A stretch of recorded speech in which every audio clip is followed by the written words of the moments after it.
آپ ان کو آنے جانے کی اجازت ہے، بلوچستان میں الگ الگ بیسز میں بیٹھے ہیں، وہ تو حکومت کی مشاورت سے ہی بیٹھے ہوں گے، ایسے تو نہیں چھپ چھپا کے آ سکتے ہیں. تو لہٰذا اس کا جواب آپ کو حکومت ذرا بہتر دے سکے گی وفاقی، کہ جی ہم نے ان کو کیوں چھوڑا، کس لیے چھوڑا، پاکستانی زمین استعمال کرنے. ویسے تو یہ لوگ کہتے ہیں کہ پاکستانی گراؤنڈز پہ اتر نہیں سکتے ہیں، بالکل ہے، آپ نے بھی اس کا کہا. تو یہ آپ ان سے پوچھیں کہ کب سے چھوڑا ہوا ہے اور کیوں چھوڑا ہوا ہے. تقریباً 4 ایریاز میں موجود ہیں. پسنی ایئر بیس بھی ان کے پاس ہے، اور اس کے علاوہ جو ہے یہ اورماڑہ میں بھی موجود ہیں. یہ جو ہے خاران میں شمشی جو ایئرپورٹ ہے وہ بھی ادھر بھی موجود ہیں. یہ جو ہے آپ کا دالبندین میں ادھر بھی موجود ہیں، اور جیکم آباد ایئر بیس جو ہے ادھر بھی موجود ہے.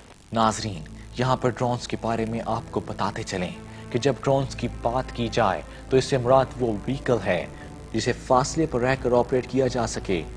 اسے دراصل ان مینڈ ایریل وہیکلز کہتے ہیں، جسے اختصار کے ساتھ UAVs کہا جاتا ہے. صدیوں سے عسکری ماہرین ایسی حکمت عملی تیار کرتے آئے ہیں جسے دشمن کو زیادہ سے زیادہ نقصان پہنچ سکے، لیکن اپنا جانی و مالی نقصان کم سے کم ہو. اس میں یہ تمام خصوصیات پائی جاتی ہیں. انسان کے بغیر پرواز کرنے والے جدید ترین RQ-1 اور MQ-1 پریڈیٹر کو بنانے میں بھی یہی سوچ کار فرما ہے.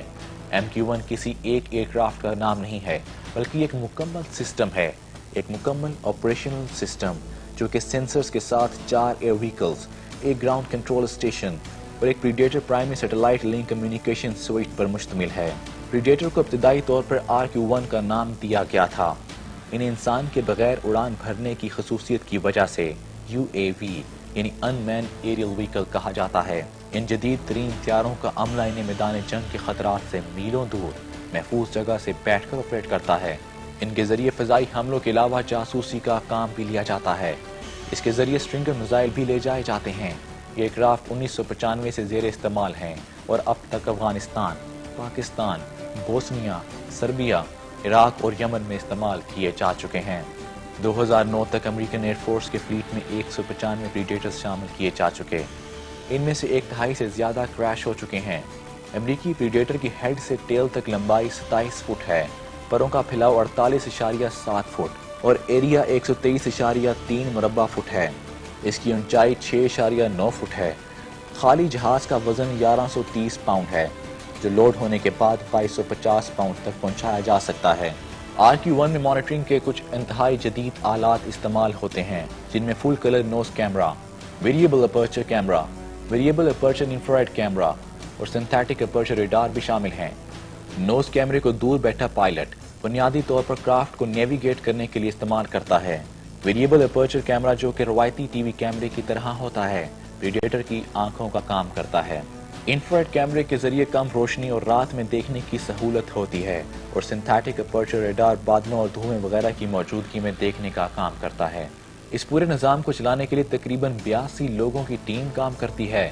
ان سب سے تشویشناک بات یہ ہے کہ امریکن ڈرونز فاٹا اور وزیرستان کے بعد کیا اب بلوچستان میں استعمال کیے جا سکتے ہیں، کیونکہ موجودہ علاقائی حالات وار آن ٹیرر کا نتیجہ ہیں، جس کو سابقہ امریکی صدر جارج بش جونیئر نے صلیبی جنگوں کا نام دیا، اور اس کا آغاز خود ساختہ 9/11 سے کیا گیا، اور عامر پرویز مشرف امریکی مفادات کی جنگ پاکستان کے گلے میں ڈال گئے. قوم کو آج خود ساختہ بدترین مہنگائی، لوڈ شیڈنگ اور توانائی جیسے بحرانوں سے دوچار کرنا عالمی صہیونی ایجنڈے کا حصہ ہے، تاکہ عام پاکستانی اس جانب توجہ نہ دے سکے کہ پاکستان میں در حقیقت کیا ہو رہا ہے اور کیا ہونے جا رہا ہے. ایک ایشو پر پردہ ڈالنے کے لیے نیا ایشو اٹھا دیا جاتا ہے. اگر موجودہ حکمرانوں نے امریکی ڈرونز اور بلیک واٹرز کی سرگرمیوں کو نہ روکا تو کہیں ایسا نہ ہو جو خبریں آج ہم وزیرستان، پشاور، عراق، افغانستان کے بارے میں سنتے ہیں وہ ہمارے گھروں تک پہنچ جائیں.